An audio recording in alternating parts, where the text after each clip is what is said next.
It was just another grey morning in the glass tower of a billion-dollar corporation when fate decided to change the life of a man nobody ever noticed. The janitor's mop glided across the marble floors, his reflection trembling under the pale office lights, and behind those tired eyes lay a story heavier than any burden a man should carry alone. He was a single father named Daniel, a man who once dreamed of building machines and writing code. But life had written a different script for him. His uniform smelled faintly of bleach and rain, his shoes worn thin from endless walking, his heart cracked but not yet broken. And that morning, one simple accident, one spilled cup of water, would reveal the truth he had been quietly living with. It would show the world, and especially the CEO of that company, what true love and sacrifice really looked like. Before we go deeper into this story, if you believe in kindness, forgiveness, and second chances, then please take a moment to like, comment, share, and subscribe to Kindness of Americans. It helps stories like this reach more hearts and remind people that humanity still exists. Daniel had been working as a janitor at Harlow Technologies for almost 2 years. Every night after finishing his shift, he would take the subway to the small one-bedroom apartment he shared with his 8-year-old daughter, Lily. She was his light, his reason, the little heartbeat that kept him from collapsing into despair. Her mother, Rachel, had passed away when Lily was only 3, leaving Daniel in a storm of grief and responsibility. He had promised her on that hospital bed that he would raise their daughter with dignity, no matter how hard life became.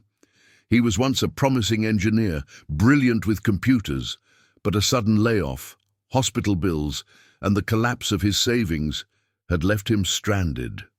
The only job he could find was janitorial work, cleaning the very floors of the corporate world he used to dream of joining. He never complained. Every morning he woke before dawn, packed Lily's school lunch, left a note on the counter, "Be brave today, my star," and walked through the rain to the subway. At work, people barely noticed him.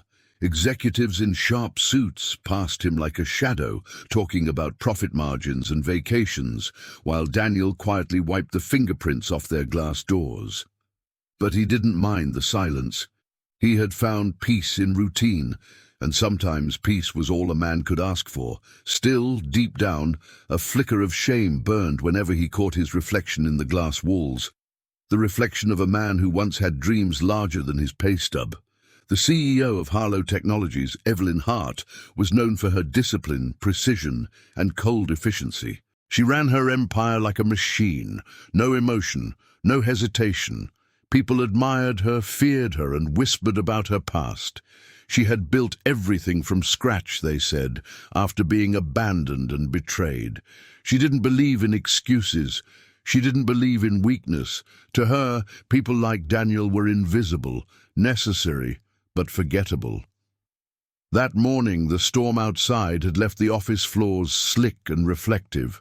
Daniel was working in Evelyn's private floor, cleaning early before anyone arrived. Her office, a pristine corner suite overlooking the city skyline, was the only one left to mop.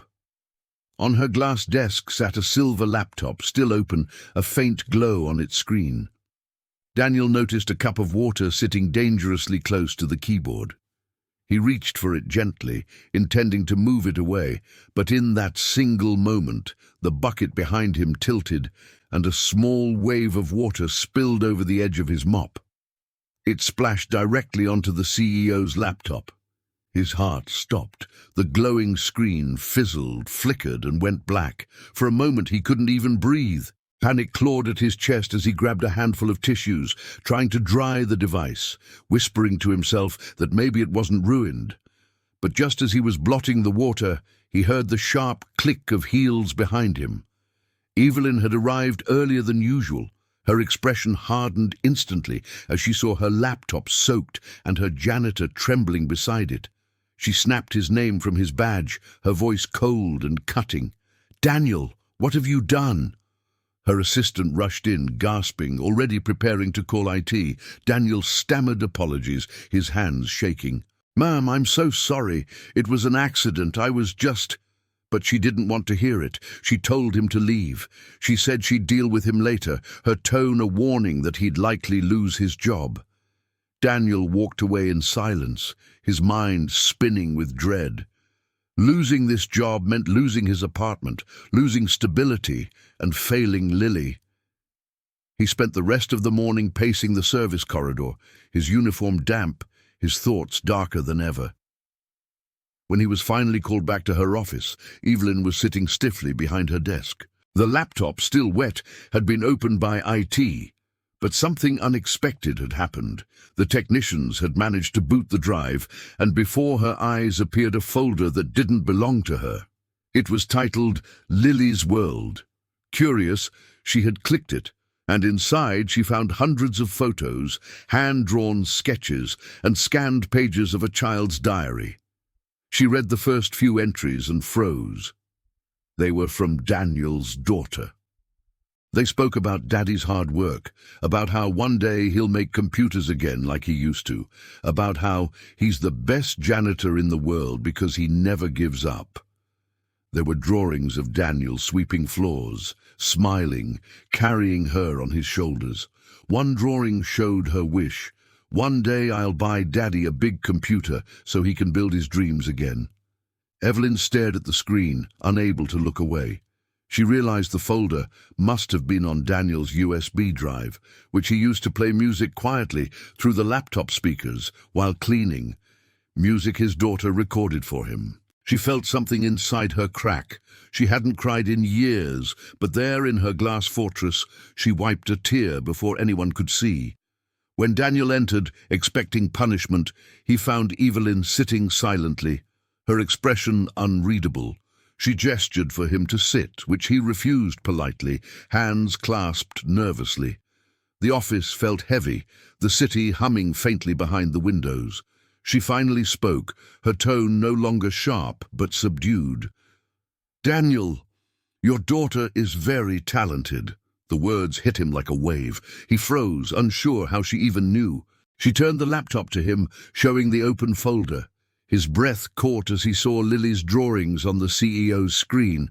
He tried to explain that he sometimes used his USB to back up her art because his old computer had crashed, that he never meant for anyone to see it. His voice broke midway, the shame of poverty mingling with the pride of a father's love. For a long time, Evelyn said nothing. Then, quietly, she asked him about his past. It was the first time anyone in that building had ever asked. Daniel hesitated, but something about her tone told him it was safe. He told her everything. How he used to be an engineer, how he lost his wife, how life forced him into survival mode. Evelyn listened without interrupting, her gaze softening as he spoke. The silence that followed was no longer awkward but sacred, like the kind that comes before redemption. Later that day, Evelyn called her executive team into a meeting. They expected an announcement about damages or staff discipline. Instead, she said something that stunned everyone. She announced a new internal program called Second Chance Initiative, a project aimed at retraining and uplifting underemployed workers within the company. The first person to be sponsored and trained under that initiative would be their janitor, Daniel Miller. When Daniel heard the news, he could barely stand. His hands trembled, tears threatening to escape, as Evelyn extended her hand and said softly, "Your daughter was right. You will build again." In the weeks that followed, Daniel began attending evening tech workshops funded by the company. Evelyn personally mentored him, recognizing not just his skill, but his humility and resilience. Over time, he rose to a junior developer position. The same people who once walked past him now sought his help with their projects. But he never stopped wearing that old Janitor S badge in his pocket, a reminder of where he came from and how a mistake turned into a miracle. Months later, on a bright morning, Daniel walked into Evelyn's office again, but this time with Lily beside him. She carried a small box wrapped in blue paper. Evelyn smiled, kneeling down to Lily's level. "What's this?" she asked gently. Lily grinned and said, "A thank you gift." Inside was a drawing of Evelyn, Daniel and Lily standing together in front of a big computer screen that said, "Kindness wins." Evelyn looked at it for a long moment, her eyes glistening. For the first time in years, she felt something pure, something real, the healing warmth of gratitude. If this story touched your heart, if it reminded you that sometimes a single act of kindness can change a life, please don't forget to like, comment, share and subscribe to Kindness of Americans. Your support helps spread stories that prove humanity is still alive.